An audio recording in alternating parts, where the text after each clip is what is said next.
Hello ladies and gentlemen, and welcome back to another fragrance review. Thank you all so much for tuning in. And in this video, we're going to be taking a closer look at a fragrance by the company Versace, and this one is called Eros pour Femme, so stay tuned.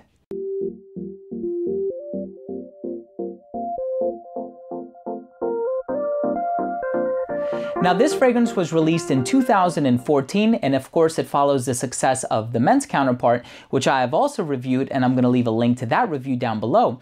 The men's came out in 2012, this came out 2 years later, and it was a collaboration among perfumers Alberto Morillas, Olivier Cresp, and Natalie Lorson, all of whom worked at Femme. Now this one is, of course, a more feminine interpretation of the men's version, and just like a lot of other fragrances like Olympea, which follows the success of Invictus, Lady Million, which followed the success of 1 Million, this follows the success of the men's version, and we see that to be a consistent theme. So let's go ahead and start off the review by taking a look at the presentation. Now the presentation for this one is stunning. You have the Greek motif here on the front with the key and the Medusa head, and it opens up on the side just like this, and on the inside you have this felt interior with the silhouette in which the bottle rests. Really nice attention to detail. You have the batch code and the serial number printed on the bottom of the box right there. You have the information on the back like the ingredients, nothing going on at the top. As far as the bottle is concerned, really nice bottle, looks very similar to the box. You also have Medusa on the top of the cap here. The cap does click into place, so you can pick this one up from the cap, especially if you have the small size bottle. It's light enough that you don't have to worry about it coming apart. The distribution on the atomizer is really good. And that was the presentation for Versace Eros pour Femme. Now, when you spray this on skin, it opens up very bright, and that's because it has a lot of citrus in here. Most notably, it has lemon and lemon blossom. Now, the lemon isn't strong enough that it makes it tart or super bright or overly strong in the opening, and it's not a super authentic lemon note. It just sort of opens up with this generic sort of fresh lemony feel in the opening. Now, the lemon blossom note in here sort of supplants the use of other floral notes, although there are some other florals in there, most notably white florals, which contribute, I would say, to the clean smell of the fragrance. But it also has the note of pomegranate in here. Now, as far as the name is concerned, I think this is a fruity floral, right? Lemon blossom is the floral, pomegranate is the fruit. And I'm typically not a fan of fruity florals because they always fall under the category of generic for me. That's just the way that it is, and it's just the way that it caters to my personal preference. I like that in this fragrance they do things differently, in the sense that it's not your traditional fruity floral, in the sense that it doesn't have peach and jasmine or gardenia and apricot, that it does things different. And pomegranate is a note that you don't really see too often in perfumes. Same thing being with lemon blossom. However, in this fragrance, smelling it on my hand, smelling it on the test strip, smelling it off the atomizer, I don't really get the smell of pomegranate. As a matter of fact, I don't even recall what the smell of pomegranate is. I mean, I've eaten pomegranate any number of times, but to sort of take that and translate it to a perfume, you're not going to get a smell that, in my opinion, is too distinct.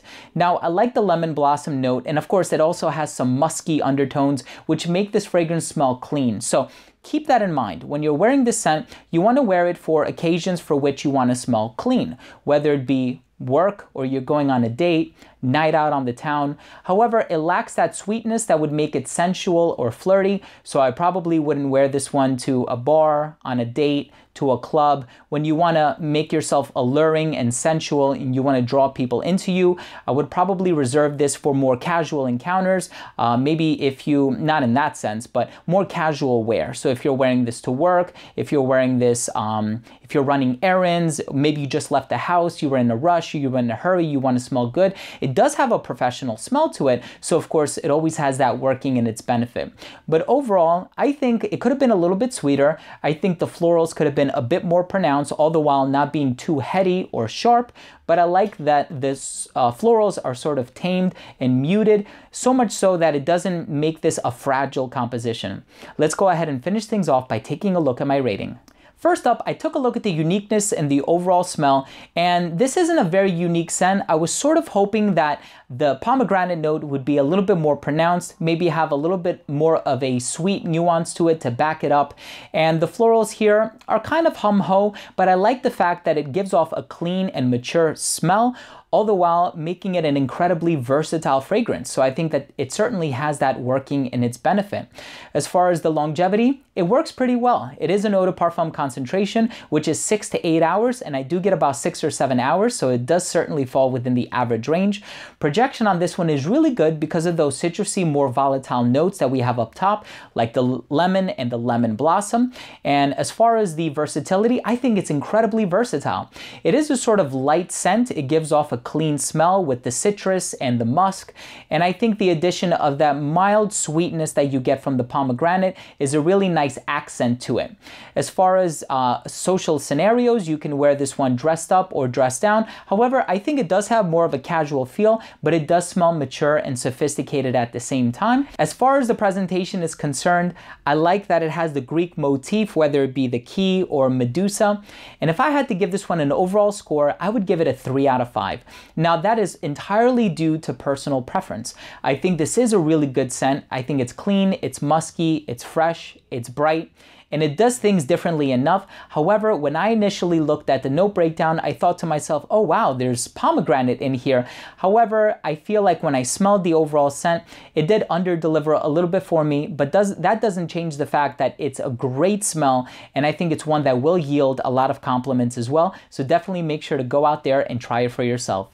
So there you have it, everyone. Thank you so much for tuning in. That was my review of Eros Femme by Versace. If you have any experience with this fragrance, please let me know what you think by leaving a comment down below. Also, please don't forget to subscribe for future videos, and remember to enable notifications by clicking on the bell. Remember, I smell well so you can smell good, and we'll see you in the next episode. Take care.